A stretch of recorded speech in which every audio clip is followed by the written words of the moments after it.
welcome back, traders and investors, to Benzinga's pre-market prep, brought to you by MarketFi. I'm your host, Joel L. Connon, and I have Shailesh Kumar on the line, and he is the author of the Value Stock Guide. Shailesh, how you doing this morning?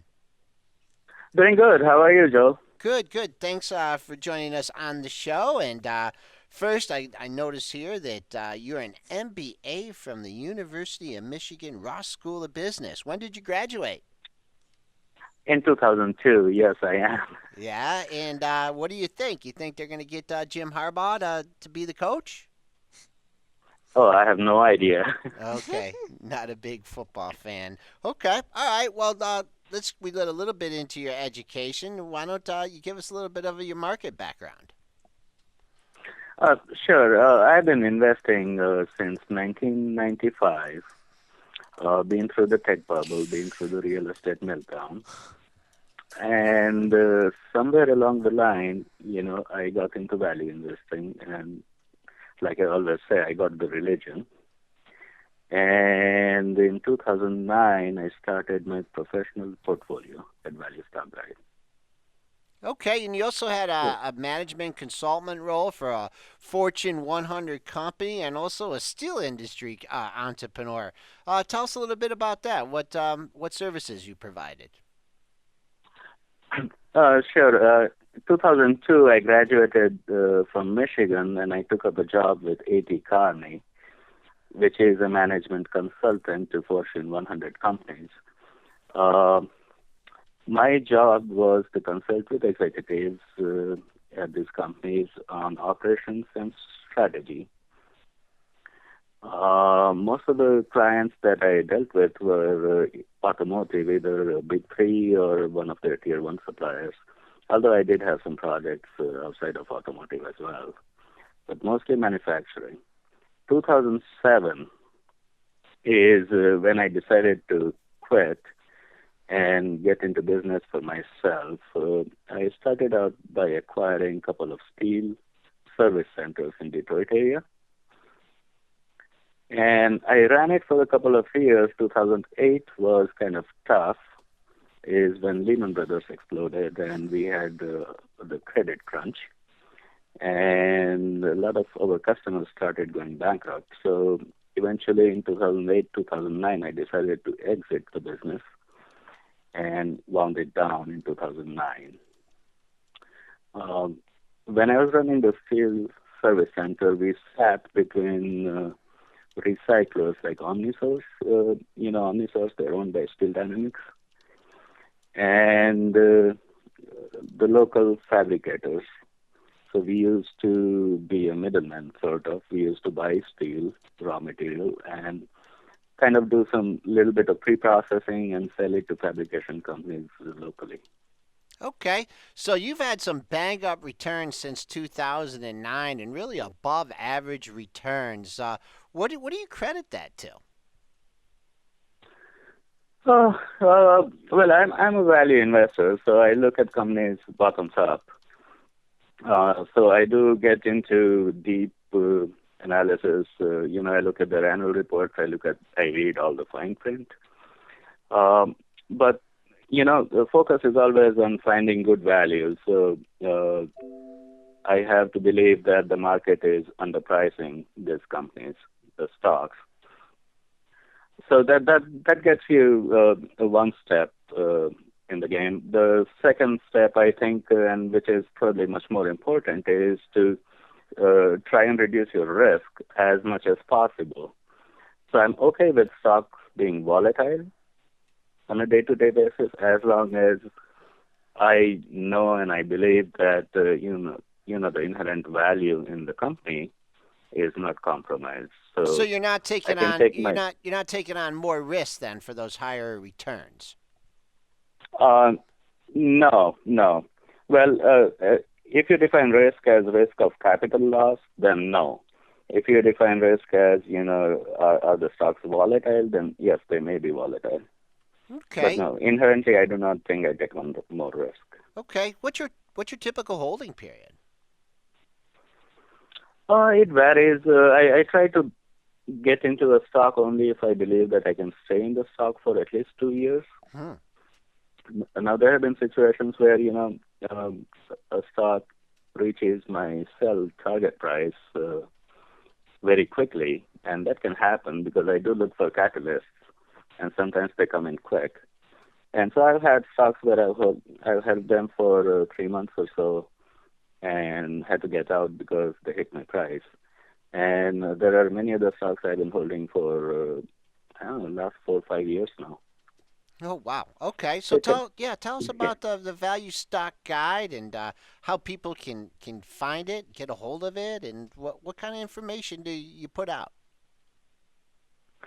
Well, there's two ways. Anybody can read Value Stock Guide just by going to valuestockguide.com and just click on articles, and you can read all my articles. You can also become a member or a customer by signing on to premium service. And essentially, what I do in there is I have my portfolio, my live portfolio up there. And as I conduct research, find new ideas, I post my research on the site and send an email to all the customers. And I also post the prices and the weightage that you should allocate to this particular stock in your portfolio. So if you follow all the recommendations, you are essentially mirroring the value stock guide portfolio. Okay. What about the charts? I mean, I heard you mention, a stock guide to your price. Is the price based on a valuation that you come up with, or do you do some technical analysis, projections? Tell us about your technical analysis skills. I do not do technical analysis. I actually do not even understand technical analysis. So my analysis is mostly on the fundamentals. It's based on the valuation. I look at the company assets. I look at their earnings. Uh, and if I do get into projections, so they are very, very conservative. So I try not to follow projections put out by the companies or put out by the analysts. I try to come to my own judgment. Do you short But yeah, it's mostly fundamental. do you short stocks? No, I do not. Okay. It, With all it's the not my core competency. Yes, Okay. All right. Stick with what you know. So right.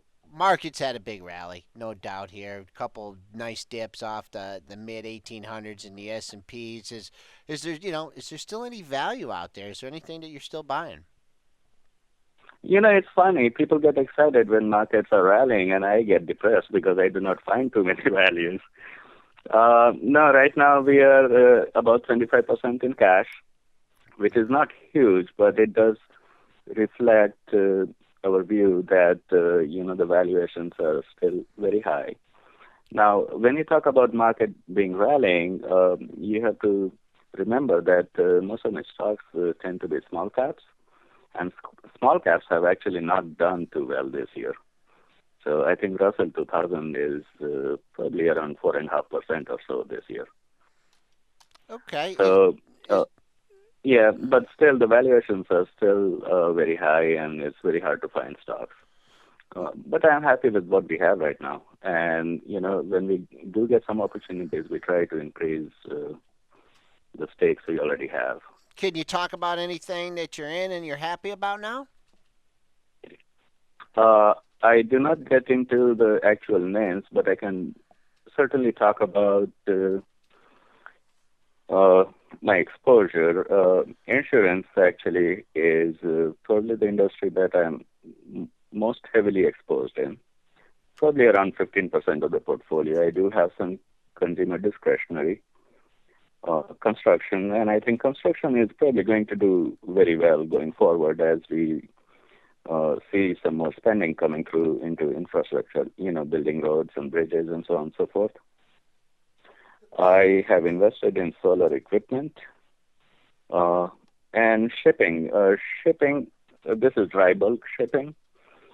And this industry has been in the downturn for some time as the day rates have kind of plummeted in the last few years. And I think this is a cyclical downturn, and it's a good opportunity to pick up some of the better names in this sector. Okay, we got a bit a minute left here in your interview. What's your outlook for 2015? 2015 is kind of, with oil prices down, I think it's probably going to have a good impact on the economy. We'll see more consumer spending. We'll see businesses doing well. Uh, at the same time, the valuations being high right now, we may see some stock price consolidation. I think I would like to stay in smaller company names where there's still pockets of opportunities, but larger caps, I think I would try to stay away. Okay, all right. We've had Shailesh Kumar here, and he's the author of the Value Stock Guide, joining us here on Benzinga's Pre-Market Prep, brought to you by Market5. Well, thanks a lot for joining us here, and have a good holiday, and we hope to speak to you again soon. You too. Thank you. It was fun to be here. All right, I'm Bye. glad you enjoyed it. We enjoyed having you.